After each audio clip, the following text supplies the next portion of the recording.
Well, hello everyone, my name is Zwiggojr and welcome back to another video. Today we are going to be continuing our How Fast Can I Beat Pokemon Heartgold and Soulsilver with each and every single legendary and mythical. Last time we did Lugia, so now it's time for the second box art Pokemon, Ho-Oh. Ho-Oh is more of an attacking-minded Pokemon compared to Lugia. I mean, just look at its amazing 130 in attack and 110 in special attack, but also a whopping 154 in special defense. I actually didn't know that about Ho-Oh. So yeah, he should definitely have a better time than Lugia, but let me know in the comments down below as always where you think Ho-Oh is going to be ranked. Before we get into the video, I quickly want to give some recognition to another 12-pack video we did on Chaotic Meatballs channel, where we did a Professor Oak's challenge with 10 YouTubers, so if you're interested in that, I highly recommend checking it out. If you guys don't know the rules already, I will be using Ho-Oh alone. I'm going to be doing this as fast as possible on in-game time.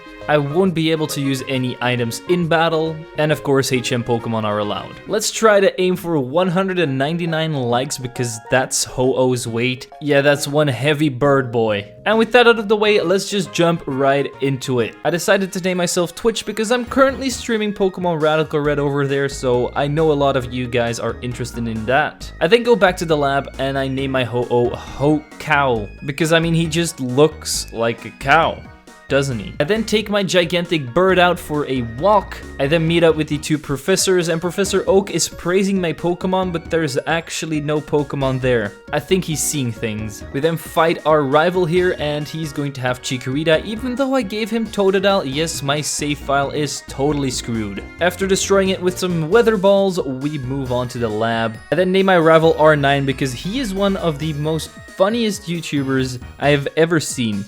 I can't read. He's also in the 12 pack, so I highly recommend checking him out if you haven't done that already. We then go to the Sprout Tower where we have some more issues because Weather Ball only has 10 PP, which means that I have to go back to the Pokemon Center a couple of times. This is of course going to add to my time, which is not good, but Lugia had the same problem. Eventually I did reach the big bald man and by that point I had already learned Gust, so with that there is no more problems. After destroying him we go to Faulkner. We all know Faulkner only has two Pokemon, Pidgey and Pidgeotto, and I clearly have the superior bird here. I definitely did not get beat up by this Pidgeotto. So this gym badge really wasn't that hard, I just had to spam Gust about a million times while he uses Roost to heal up, but eventually he did go down, and after winning my gym badge I also get the amazing TM for Roost, which means that my Ho-Oh is going to cheese a lot more opponents. I then ran into a Wooper and I immediately ran away because Mudkip is just so much better. Wooper is just a knockoff Mudkip.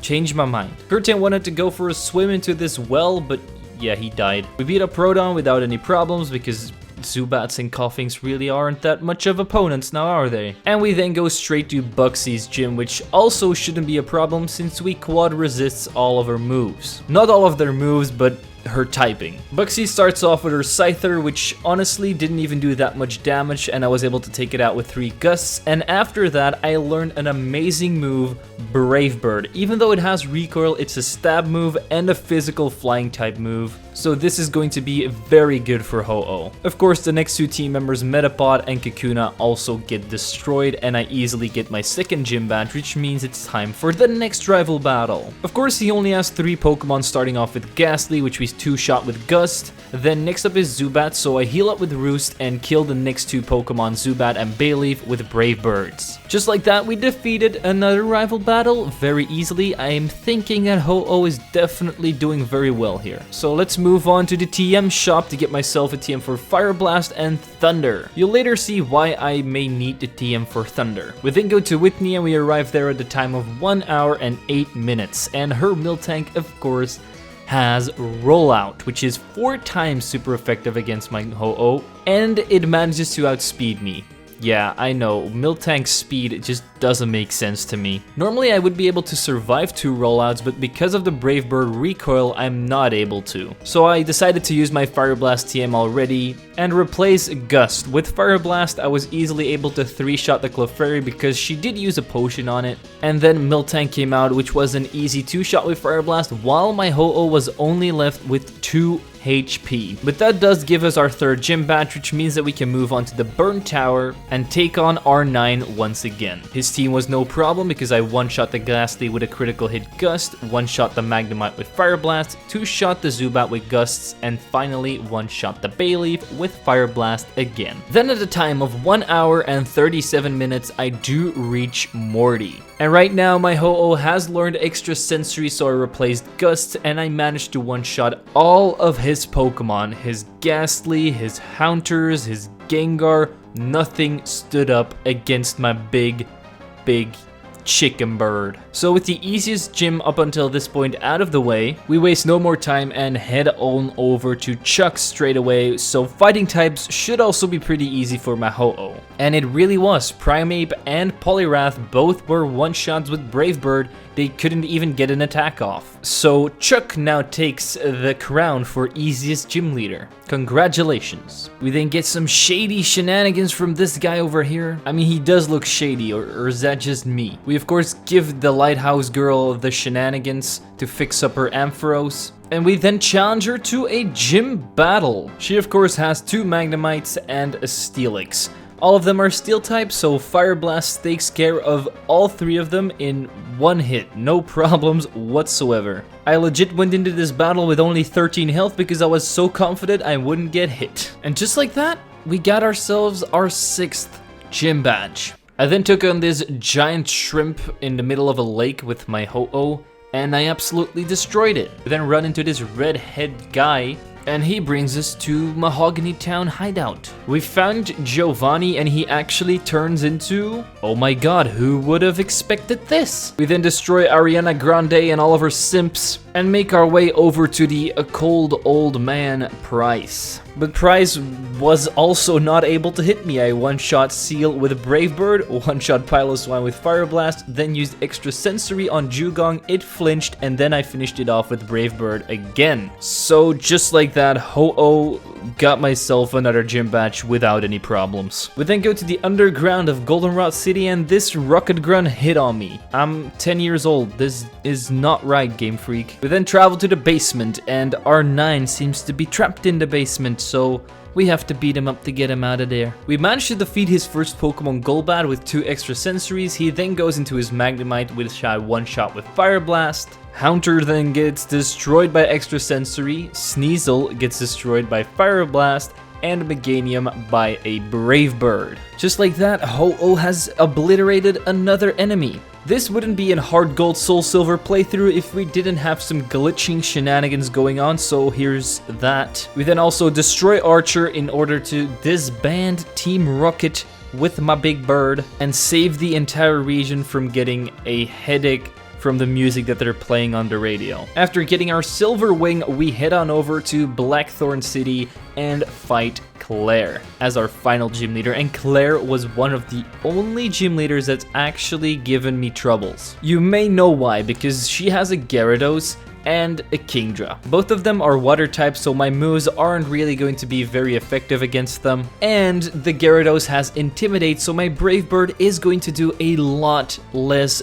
damage. The Gyarados also loves to go for Dragon Rage, which does do a set of 40 damage, so that's kind of annoying as well. And I didn't have that many roosts available for this battle because I didn't want to go back to the Pokemon Center and ruin Ho-Oh's time. And even if I would get past the Kingdra, there are still 2 Dragonairs that I have to take care of as well that both have Aqua Tail and Thunder Wave. So if one of them Thunder Waves me, I'm basically screwed because then I'm never going to outspeed them and they're easily going to wreck me with Aqua Tails. And also take into account that I'm almost always using Brave Bird in this battle, so recoil damage is a big factor too. And the Kingdra also has the moves Hydro Pump, which does a lot of damage, and also Smoke Screen, so if it uses a Smoke Screen a couple of times, I'm not gonna be hitting a lot of moves. So now that you know all that, let's jump into our about 300th attempt of Claire. So what I do first is I whittle down the Gyarados with extra sensories, then I heal up with Roost if I've taken way too much damage, and then I finish it off with a Brave Bird, and then she of course is going to go into Kingdra. I then whittle down the Kingdra as well, and eventually I do have to use a couple of roosts because it uses Hydro Pumps and Hyper Beams on me, but then once it gets down into orange health, I can also finish that thing off with a Brave Bird. I could also just take on the 2 Dragonairs after that with just some Brave Birds, and with that we defeated Claire very easily. We then go to the Old Man Club and finally get our final gym badge. I then traveled to the Kimono Girls, and while I was taking them on, I learned Sacred Fire, a physical fire type move, so I'm of course going to be replacing Fire Blast here. After that, it's finally time for the legendary clash with Lugia, and of course, my Ho-Oh is going to come out on top, despite this Lugia normally having Hydro Pump. Does that mean Ho-Oh is going to place number 1 on the leaderboard? Let's find out together. By going to Victory Road, where we have to take on R9 one last time before we move on to the Elite Four. And of course, he's going to start off with a Sneasel, so I one-shot that with Sacred Fire, Magneton as well. Then Haunter gets absolutely destroyed by an Extrasensory. Kadabra with a Brave Bird, then Golbat comes out and he survives an Extrasensory somehow, but of course another one is going to take him out, and finally is Meganium, so one more Sacred Fire and we have won our final rival battle, which means that we move on to Will. Will's first Pokemon is a Xatu, so I go for a Brave Bird and that manages to one-shot it. Next up is Slowbro, and he is a bit more bulky than Xatu, but still 3 Brave Birds after he used a Curse and a Full Restore, and it's down as well. We are low in the health department though, so he sends in Exeggutor, and I decide not to heal and just one-shot it with Sacred Fire. Jinx also gets one-shot by Sacred Fire, and for Xatu I was a little bit afraid, but I didn't want to heal her, so I went for another Sacred Fire and managed to one-shot it, which means that we can move on to Koga, the Ninja Man. His first Pokemon is Ariados, so I go for the Brave Bird and managed to kill it. Fortress is a one-shot with Sacred Fire after he did use a Protect. Muck manages to live an Extrasensory pretty well, but the second one isn't being received as well as the first one, so he goes down. Next up is Crobat, and that thing manages to avoid some of my Extrasensories. Eventually I do have to heal up with a Roost and then finish it off with a Brave Bird. And last and also least, Venomoth, so a Sacred Fire finishes that off, which means that we can now move on to Bruno. Bruno was actually able to beat me a couple of times because he got lucky with a Thunder Punch paralysis on his Hitmonchan, and his Machamp was also able to overpower me this one time, but after those 2 attempts, on the third one, I beat up this buff looking man. His first Pokemon is Hitmontop, so I go for some Extrasensories until he eventually uses a potion, and then I take it out with 2 more. Onix is a one-shot with Extrasensory, Hitmonchan is a one-shot with Brave Bird, Machamp as well, and finally Hitmonlee too. So yeah, Bruno, thanks for the win. Time to move on to Karen, the manager talker. Her first Pokemon is Umbreon, the coolest shiny evolution. So I go for the Sacred Fire and get a burn off as well. Then she uses a Full Restore, I miss a Sacred Fire, I try to go for another one, but she predicts me and switches into Houndoom. So I go for the Brave Bird and that OHKOs it. Murkrow is a one-shot with Sacred Fire, then Umbreon comes out once again, I go for the Brave Bird, but because I've taken too much damage, I roost up after that and then take it out with another one.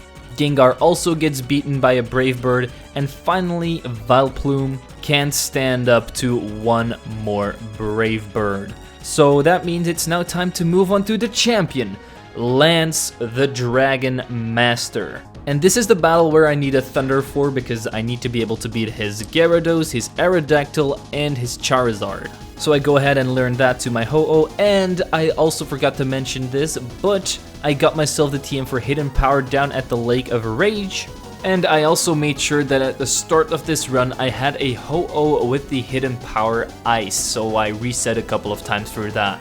Because of course there is otherwise barely any way for my Ho-Oh to be able to one-shot all of his Dragonites. So, with all of these newly acquired TMs, it still wasn't easy to beat Lance because his Pokemon Aerodactyl, it manages to outspeed my Ho-Oh every single time, and his Rock Slide one-shots me from full health no matter what I do. But as you all know, Rock Slide does have a chance to miss, so all I really had to do was wait until the Aerodactyl missed a Rock Slide, and then I could take it down. I'm not gonna lie here, besides the Aerodactyl, there was nothing that stood in my way. Because we could one-shot Gyarados with Thunder, then the Aerodactyl finally missed Rock Slide, so I could one-shot him with Thunder as well. His first level 49 Dragonite got destroyed by Hidden Power Ice, the second one as well, and then his level 50 came out, which managed to survive a Hidden Power Ice. But a second one did take it out. He then sends out his Charizard, so I go for the Thunder, but this does not take out the Charizard. Luckily, he just uses Air Slash, which barely does anything, so I just kept on thundering him. He kept on using full restores until I eventually did come out on top as the winner and the champion of the Johto League once again. Of course, with a Ho-Oh this was no problem whatsoever, but that's not why we're here. We're going to see what Ho-Oh's final time was and if he is actually the #1 Pokemon right now. Ho-Oh managed to finish with a time of 4 hours and 27 minutes, which does place him at #1. And to be honest, I could have done some things differently in this run that would have made him even faster, so Ho-Oh is 100% the quickest to run through this game with. But there is one more Pokemon that we're going to have to do before this series is finished and we move over to another game probably. And that Pokemon is Celebi. I don't know about you guys, but I don't think Celebi is going to have the greatest time. It might even be below Entei if it gets really unlucky. But that was it for today. I hope you guys enjoyed the video. Let me know what you want me to do as the next Speedrun Legendary series. What game would you guys like to see? I'm probably thinking Pokemon Black and White next, but there's a lot of Legendaries in that game, so that's going to be a very long one. Besides that, I do also want to thank my membership and Patreon supporters as always. If you do want to support the channel yourself, the links are in the description. It's always appreciated. And as always, people, don't forget to leave a like, subscribe, and share this video with your friends. I'm zwiggojr, and I'll see you guys next time.